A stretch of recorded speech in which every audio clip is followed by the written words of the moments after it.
中国海警对仁爱礁的主权进行了坚决捍卫，擅闯海域的菲律宾舰船遭到了强制驱离，并抱怨说遭到了主炮警告和激光照射。来看详细情况。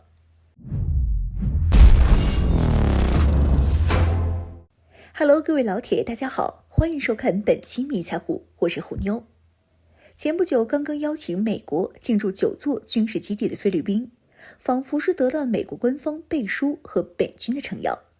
在实际行动上突然开始变得强硬起来。菲律宾海岸警卫队现在公开抱怨，称他们近日在仁爱礁附近海域遭到了中国海警的强制驱离与激光照射，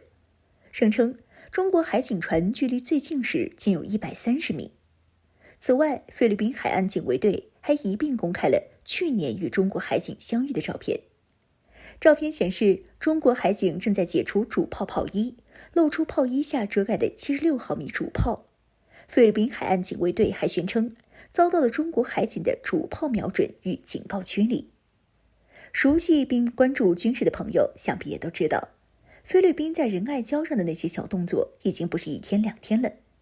自打菲律宾把美国海军退役的一艘登陆舰坐沉到仁爱礁并当作行动基地后，自此就开始了赖着不走的行为。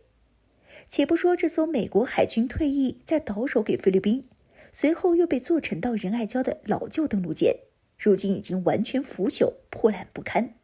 处于一种四处漏风漏水，随时都有可能散架的状态。光是上面生活的菲律宾海军人员，其状态都已经精神萎靡，身形消瘦，看上去完全是一副长期营养不良的姿态。别说是扛枪打仗，就是维持基本的身体健康不生病，都已经算烧高香。菲律宾方面一开始打的如意算盘，肯定不只是就把这么一艘老旧登陆舰和那么点人派上去的，而是以先期人员作为跳板，在仁爱礁上建立据点，将强占仁爱礁变成既成事实，往后再徐徐图之派遣更多的人员和装备上岸。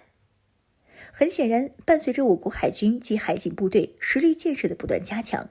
对南海以及南沙岛礁控制力相比以前已经得到了大幅提高。菲律宾人现在想往仁爱礁上增派兵力，派遣更多人员和装备上岸，那想都不用想，必然是不可能实现。事实情况当然也确实如此，在过去以往的各种视频资料里，我们都能看到，但凡菲律宾人动一动比较大的阵仗，出动稍大一点的正规舰船或补给舰，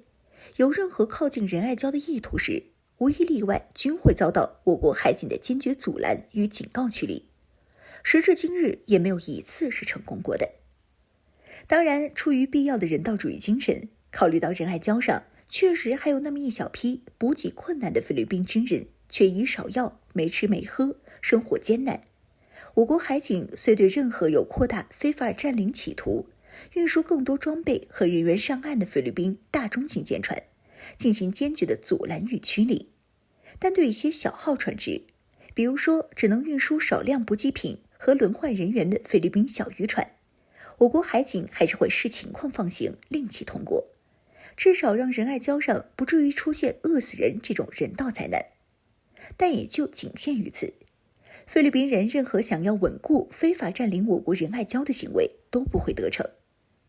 现在的菲律宾在邀请美军进驻，开放9座基地之后，自信心一下子大增不少。但需要清楚的一点是，别说是菲律宾自己，就是菲律宾请来的靠山美军，那在南海照样不是中国海军的对手。美国海军近些年来在南海的状态堪称是日薄西山，王小二过年是1年不如1年。前有 F-35在南海坠机，后有核潜艇在南海海底撞山，这固然和美国海军自身衰落有关，但同样和我国海军对南海的监视力、控制力大幅增强。美国海军只要一进南海，就会受到我国海军夹道欢迎，被搞得神经紧张，错误百出又脱不开的关系。美国海军自己在南海已经是疲态明显，